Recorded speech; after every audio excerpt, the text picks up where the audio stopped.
Good morning. Good morning. Welcome to the First Unitarian Fellowship of Nanaimo. Our mission is to create spiritual connection and bring compassion, discovery, and social justice to life. My name is Nuria, and I am the service leader this morning. My pronouns are she, her, and elle in French. Please take a moment now to silence or turn off your cell phones. Thank you. And I thought of mine this morning. It's been off since 7. Let's say hello to everyone attending on Zoom. Turn to the camera at the back of the hall and wave, like wave and watch. Because it's in gallery mode, we can wave to each other. Whatever your hopes, dreams, and aspirations, whatever your race, ethnicity, sexual orientation, gender identity, whatever makes you who you are warmly welcomed here. In keeping with our Unitarian Universalist aspiration of radical inclusion, we invite you to share your pronouns as well as your name when introducing yourself if you are comfortable doing so. We are grateful for a diversity of voices on Sunday mornings, and our services vary from week to week. Our service is usually between 60 and 75 minutes long. If this is your first time with us, a very special welcome to you. If you're joining us online, please consider sharing your contact information with us. You can share it with the host by going to the chat icon at the bottom of your screen. We would love to welcome you to our community.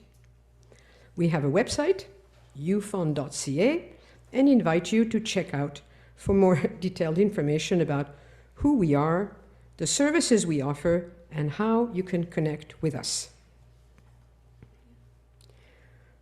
We acknowledge today that we meet on the traditional territory of the Nanaimo First Nation.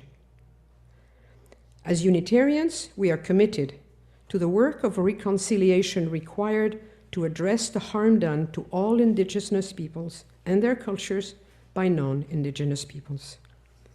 We have so much to learn from the Indigenous perspective, including that the earth is the source of all life and that our responsibility is to honor and care for it.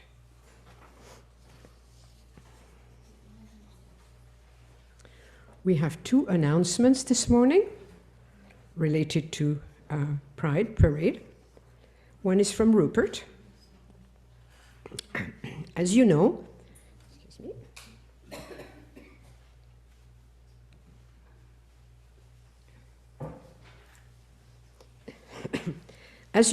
today is the Nanaimo Pride Parade from 11 a.m. to 12 p.m. starting at the corner of Fitzwilliam and Selby Streets and ending up at Maffeo Sutton Park for the Pride Festival from noon till 5 p.m.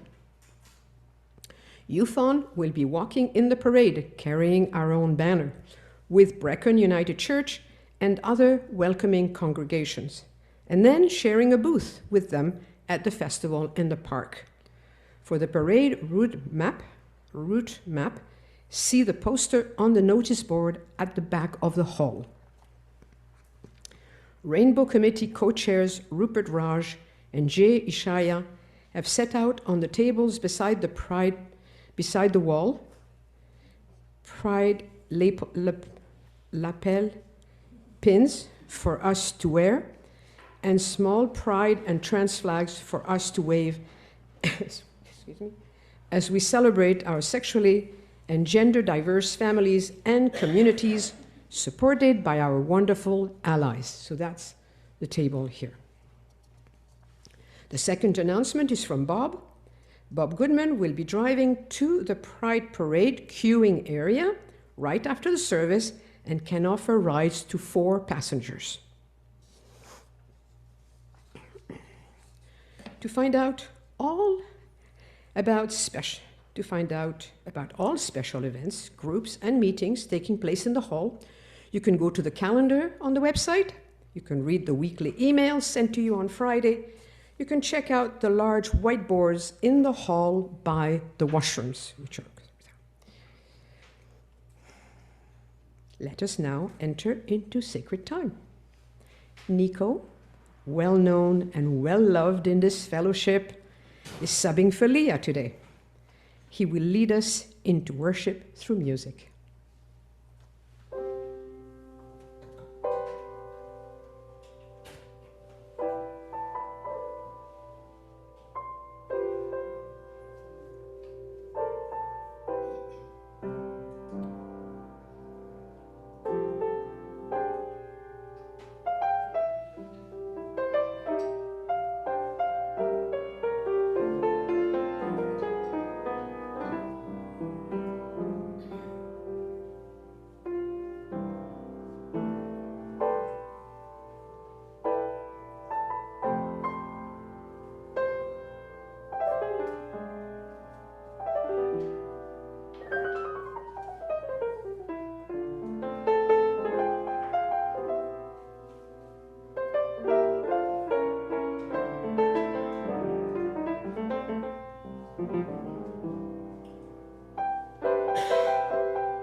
Okay, that was the best. It was totally worth getting up early on Sunday morning. Thank you, Nico. I don't know how you got those sounds out of our old piano. Just spectacular. Good morning and welcome everyone in the hall and out there in the Zoomosphere. For those who don't know me, my name is Debbie Goodman, and I'm a longtime member of this congregation. Today, many in our congregation will leave this sanctuary and head downtown to join Nanaimo Pride, walking not only in celebration, but in witness to dignity, belonging, and the beauty of human diversity. Here this morning, we pause together in a spirit of reflection about what it takes to plant a rainbow. Pride invites joy, certainly, but also gratitude, courage, memory, and compassion. It invites us to ask, what does it mean to live truthfully? What does it mean to help create a world where others can do the same? In this spirit, we will light our chalice. I'd like to invite Nuria forward. We have 3 candles this morning. We have our usual chalice. We have a rainbow candle. And we also have a children's chalice. I've been chatting with Summer about reinstituting this practice from the past where we light a children's chalice and they take it with them to their lesson. So we're doing a dress rehearsal of that today. Our chalice lighting words. We light this chalice for the courage to be ourselves, for the wisdom to welcome difference, for the tenderness required to heal old wounds, and for the joy that grows whenever human beings are free to live honestly and love openly. May this flame remind us that every widening of the circle brightens the human family. And in that spirit, we'll sing our first song, One More Step.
Good morning. Happy Pride, everyone.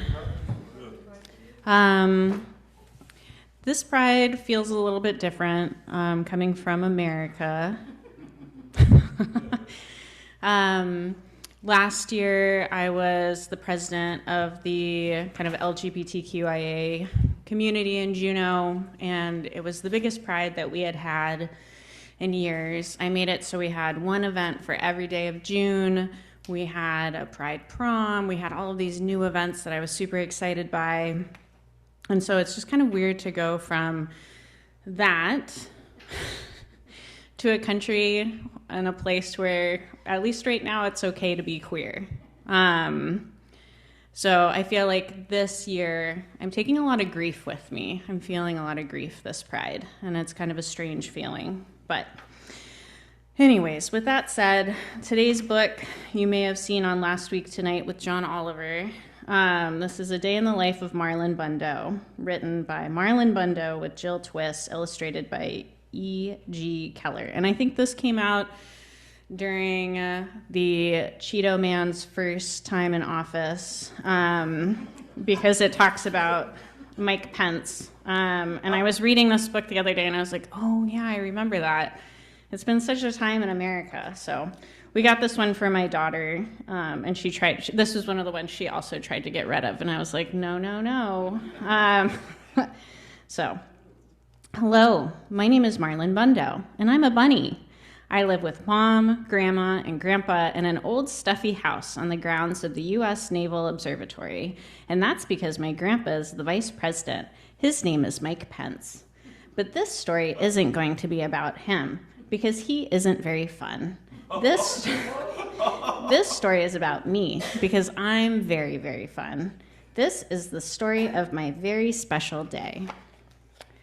My very special day started out like any other day. I woke up all alone. I ate a fine bunny breakfast all alone while I watched the news all alone. And you can't see it, but it says Bunderson Cooper, BNN. You see, sometimes old stuffy houses are also lonely. After breakfast, I hopped to the garden to look at the flowers and say, hello down there to the bugs. Hello, Phil. Hello, Dennis. And that is when I saw him. He was a big, fluffy bunny with the floppiest floppy ears and the bushiest bushy tail, and he was bunny beautiful. I was standing still, but being near him made me feel like my heart was still hopping. My name is Marlon, I said, but my family calls me Botus. It's short for Bunny of the United States. It's a long story. My name is Wesley, and my family calls me Wesley, said Wesley. Wesley and I hopped together all around the garden. We hopped all over daisies. We hopped all over tiny carrots that weren't ready to grow up and be lunches yet. We hopped over Phil and Dennis. Once we had hopped through every part of the garden, we didn't want to stop hopping, so we hopped right inside the old stuffy house. We hopped up and down the creaky stairs and made beautiful creaky stair music together. We hopped through the kitchen and maybe left a few bunny prints. We hopped through very boring meetings with very boring people. It was a very good hop. It was the best hop, and I realized something. When I was hopping with Wesley, my old stuffy house didn't feel lonely anymore. And at the end of our hop, I said, Wesley, I don't want to hop without you ever again. And Wesley said, that's funny because I never want to hop without you, Marlon Bundo, ever again. And we both said, we will get married and hop together forever. Hello, everyone, we said to all the animals in the garden. Hello, Phil and Dennis the bugs, and Pumpernickel, who is a badger, and Scooter, who is a turtle, and Dill Prickle, who is a hedgehog, and Mr. Paws, who is a very good dog. Hello, all of you.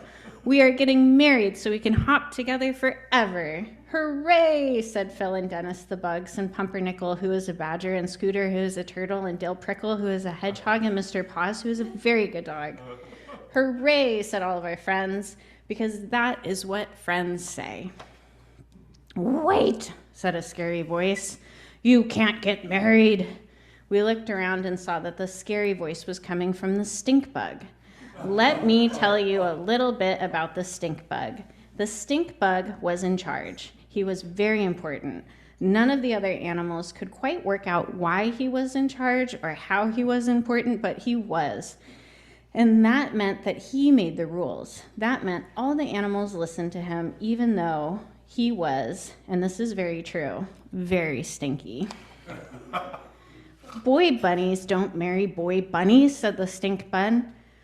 Boy bunnies have to marry girl bunnies. But this is the bunny I love, said Wesley, and this is the bunny I love, said me, Marlon Bundo. Just being next to Wesley made me a little bit braver. Well, too bad, said the stink bug. I am the stinkiest and I am important. I am the stinkiest and I am in charge. Boy bunnies marry girl bunnies and girl bunnies marry boy bunnies. This is the way it has always been. You are different, and different is bad. The other animals whispered nervously amongst themselves. Pumpernickel, who is a badger, came forward. I am different too, he said. I eat my sandwiches crust first. I am different too, said Dill Prickle, who is a hedgehog. I read the ends of books before I read the beginnings, just to make sure that they're not too sad for me. And he's holding Old Yeller. Oh, no.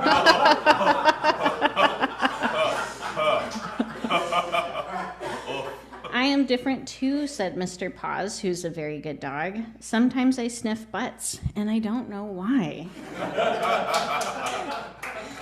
Everyone is different, and different is not bad, said Scooter, who is a turtle. Different is special. Wait, said Mr. Paws, who's a very good dog and also a very smart dog. Wait a minute. We get to decide who's in charge. We get to decide who's important. We can vote. And on this very special day, all the animals voted on who they wanted to have in charge. And they chose not the stink bug. Hooray, said me and Marlin Bundo. Hooray, said Wesley. Hooray, said all of our friends, because that's what friends say. No, boomed the stink bug. Boy bunnies can't marry boy, but you are not in charge. So Wesley and I got married. We had 2 handsome groom otters named Muffins and Cubby, and a flower mouse named Hiccup. We ate and drank and danced the hokey pokey. Dill Prickle was especially good. And the ceremony was performed by a cat named Pajama, who brought her wife as her date. And after we ate and drank and danced, we went home together. We have to get some sleep, Marlin. Tomorrow we leave on our bunny moon, because it doesn't matter if you love a girl bunny or a boy bunny or eat your sandwich backwards or forwards. And it says Wolf Blitzer. Stink bugs are temporary, but love is forever. Happy Pride.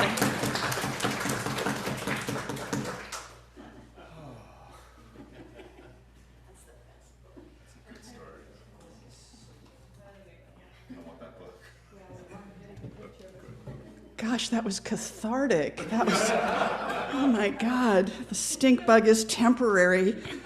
Oh. Okay, now we have to go from that into meditation time. So transition however you can. Take a deep breath. Relax your body. Get those knots out of your shoulders. Bring your shoulders down from around your ears. And we'll have some few words, and then a minute of silence, and then Nico will bring us out of silence with a little bit of music. Perhaps each of us knows something of hiding, some part of ourselves once protected, muted, or misunderstood. And perhaps each of us knows the blessing of being truly seen. Let us sit together in silence, holding gratitude for those who helped us become more fully ourselves, and compassion for all who still seek safety, welcome, and belonging.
Today's reading is a poem entitled Planting a Rainbow. We do not plant a rainbow all at once, complete and bright. We plant it seed by seed, a kindness here, a welcome there, a hand held through the longest night. We plant it when we speak a name with care, when fear is met with open doors, when children learn that love need not grow hidden anymore. We plant it in brave colors, not only joy, but grief remembered, hard-won hope, the quiet courage of becoming. And though no single heart can tend the whole wide garden, still we gather, with muddy hands and stubborn hope, to make a place where all may bloom. Look closely. Already after rain, the sky is changing. We are planting a rainbow.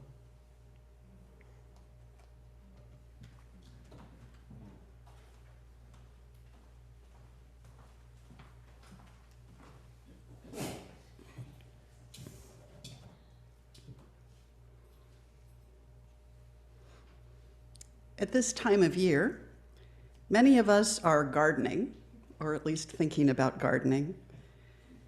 In our house, gardening is not a casual hobby. It's practically a season of life. Every spring, there comes a moment in the garden where I become irrationally hopeful. Tiny green shoots appear where weeks earlier there was only damp earth and old leaves. I squint suspiciously at them, wondering whether they are flowers, vegetables, or simply weeds arriving before anything useful. Gardening asks for optimism, faith even. We place tiny things into the earth and trust they may become more than they first appear. Miraculously, as the season proceeds and the flowers bloom, our property becomes a rainbow of color, chaos, and variety. One of the notable things I've learned in gardening is that seeds are patient. Bob and I have unused seeds that we collected years ago, put into little envelopes, and never got around to planting. This does not seem to trouble the seeds, who simply wait. You would think that their potential diminishes with time, but that's not always the case. Our house includes a little greenhouse room that faces south to catch even the fleeting winter sun and is designed to concentrate heat. And Bob has placed shelving units, seedling trays, and growing lights within that room. And in this place of incubation, some long-forgotten seeds have managed to germinate, put forth tender shoots, and come into their full potential. We didn't always live this way. In late April of 2019, before we had the home with the greenhouse room and the vast garden, Bob and I traveled to New Mexico on a trip that combined attending a legal conference, visiting friends in Santa Fe, and pursuing a long dormant seed. This was a seed I had been carrying around for 50 years, since first visiting New Mexico with my parents in the late 1960s. Back then, I was in elementary school, and it was probably spring break. My parents had planned a holiday in Taos and Santa Fe, but we took a little detour to the town of Las Vegas, New Mexico. Las Vegas, New Mexico had been a thriving community on an important railroad line in the late 1800s and early 1900s, and we went there looking for remnants of Bacharach Brothers Mercantile, a historic outpost where my father's father had worked in his youth. We didn't find this ancestral milepost on our family trip in the 1960s, but I could see how much it meant to my father. And that planted a seed of longing in my little girl imagination. And eventually, in April of 2019, after extensive research on my part and in the company of our Santa Fe friends, Bob and I located the old building that once housed Bacharach Brothers Mercantile. It stood 2 stories high in the heart of the old Railroad Avenue Historic District and across the street from the Castañeda Hotel, a landmark of the Old West. As if that wasn't enough, the building, which now housed a small welding and fabrication workshop, was open that morning, and we were allowed inside to take photos and admire some of the interior elements that dated back to my grandfather's time there. What a milestone moment.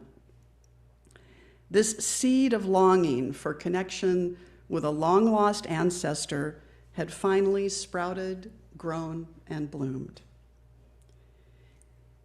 Feeling celebratory after our treasure hunt, Bob and I and our friends continued a walking tour of other areas of town across the Galinas River near the original Central Plaza. Las Vegas, New Mexico is a place where time appears to have stood still. Because so many of its Victorian-era buildings remain, it's been a movie mecca since the silent film days. If you've seen Easy Rider, No Country for Old Men, Convoy, The Ballad of Gregorio Cortez, or the TV series Longmire, then you too have seen Las Vegas, New Mexico. As we walked the streets of town that late April morning, we noticed something new and much more colorful than the faded facades of the Old West: Pride Parade posters. Looking more closely, we learned that the town was about to have its first ever Pride Parade that week. We were kind of stunned. Albuquerque, New Mexico had its first Pride March and celebration in 1976. Santa Fe launched its annual Pride celebrations in 1988. But Las Vegas, like its buildings, had remained lodged in a cultural past. And now, at long last, the ground had been prepared, and seeds of a rainbow were about to germinate. The inaugural Pride Parade in Las Vegas, New Mexico, was held on April 27th, 2019.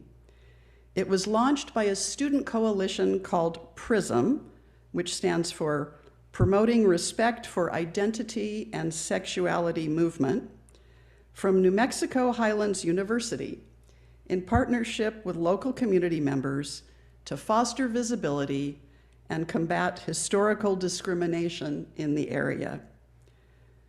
The push to establish a formal Pride presence in the town originated in late 2018 when students successfully chartered PRISM as the first official LGBTQ+ student club on campus.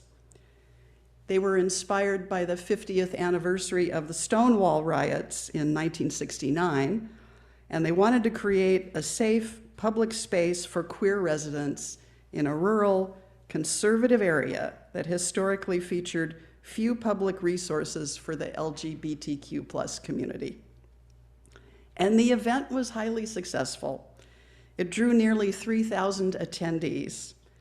The parade route began at 5th Street and National Avenue, proceeded down Bridge Street, and concluded with a festival and all-ages dance at the historic Las Vegas Plaza. So I'd like to ask the AV team to share a few slides of what it looked like, courtesy of the Santa Fe New Mexican newspaper. So in this first slide, we see local resident Ian Porterfield and other students from United World College in nearby Montezuma, New Mexico, marching in the parade. And in the background, you see the backdrop of some of the town's historic buildings. Next slide. These are some of the decorated cars driving down National Avenue. And the next slide, please.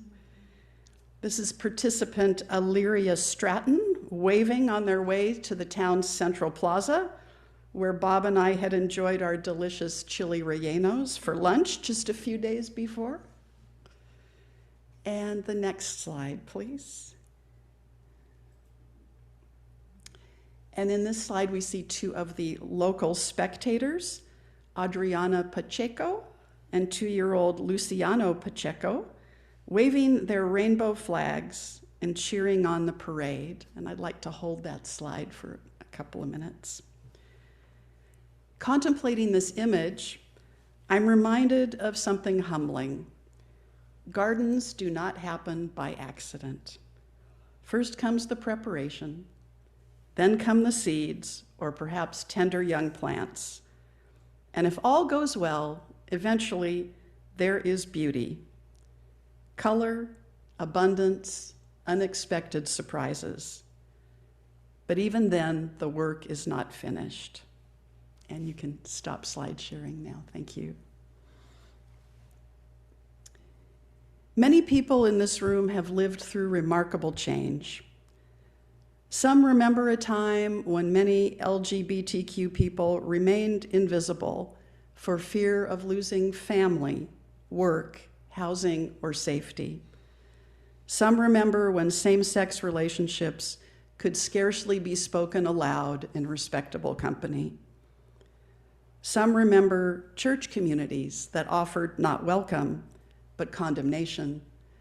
And some among us, especially younger people, may find it difficult to imagine such a world.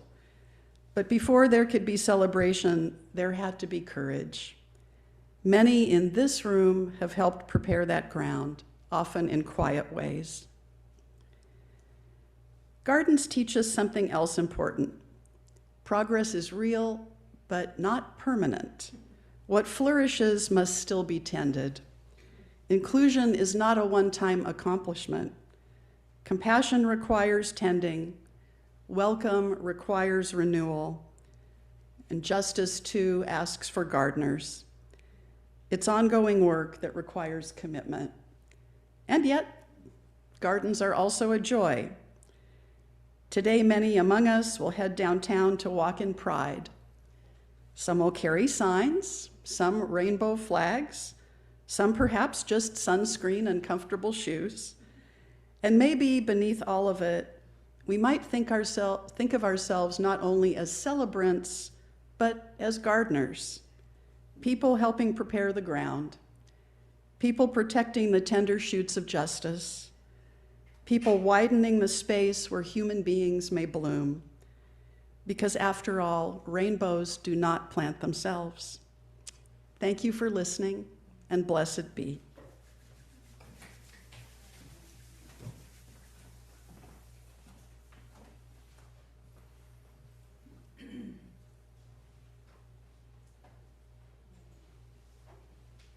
Please rise as you're willing and able.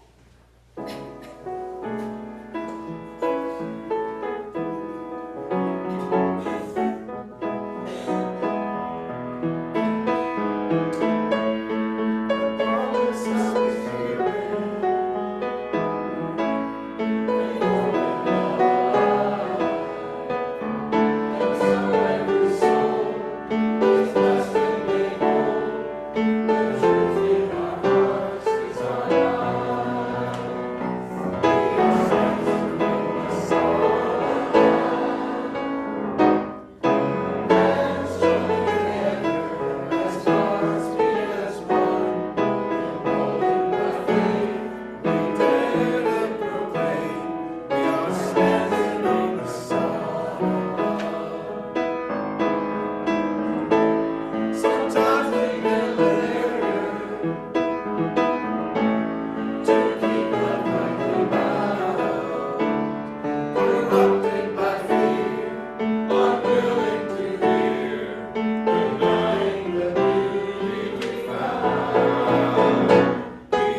As a spiritual community, it is our intention to be authentically present to one another.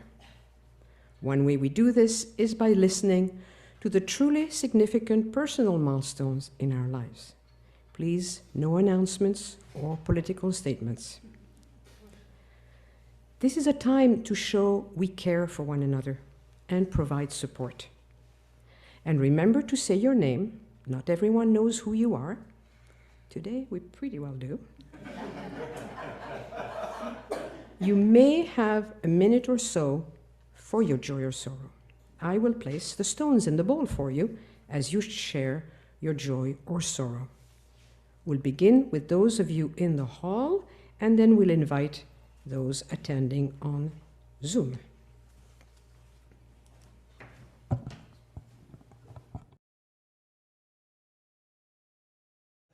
As I place the final pebble in the water bowl for the joys and concerns that have been left unspoken, I ask that you hold in your heart everything that you have heard and felt.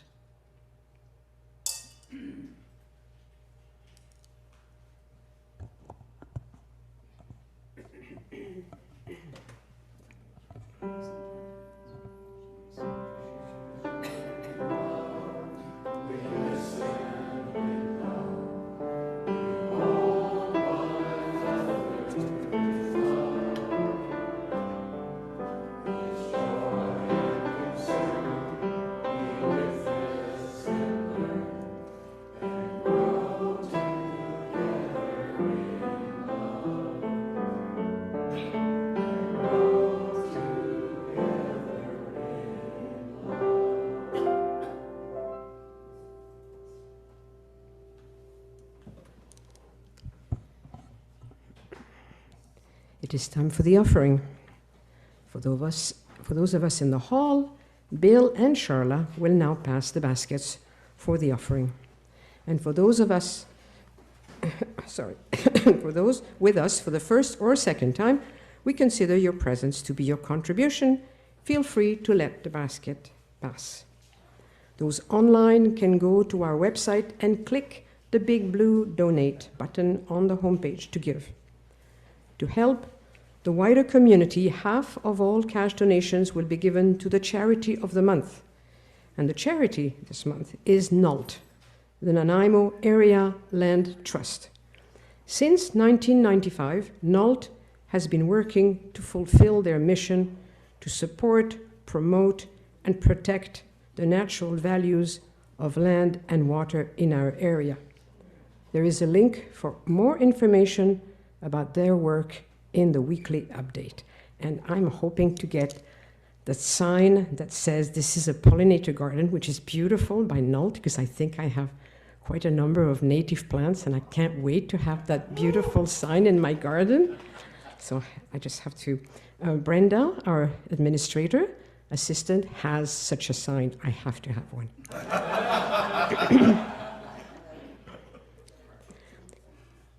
If your donation is by e-transfer or check, and you want it to be shared with the charity of the month, please make a note of that on your e-transfer or check. And for those of us who do not carry cash, we now accept donations via debit or credit cards. This can be done at the welcoming table near the entry doors, near the entry doors after the service. Thank you for your generosity towards our congregation and our community.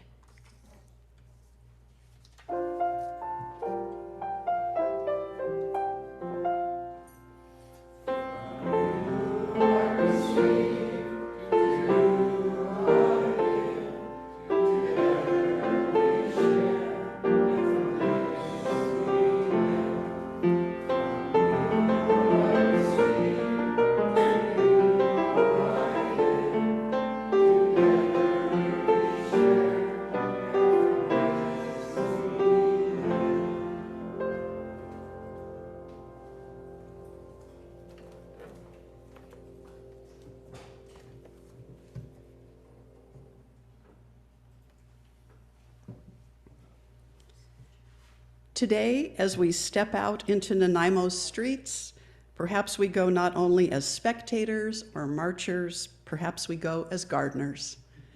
Gardeners of welcome, of courage, of communities where no one has to shrink in order to belong.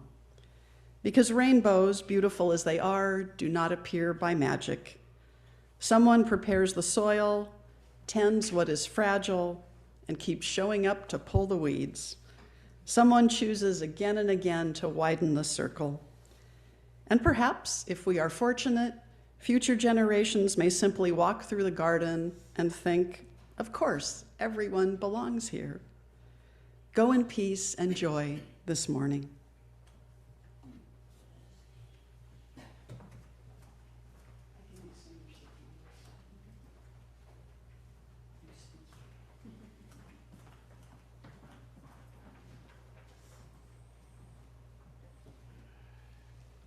Let's read together. We extinguish this flame, but not the light of truth, The warmth of community, or the fire of commitment. These we carry in our hearts until we are together again.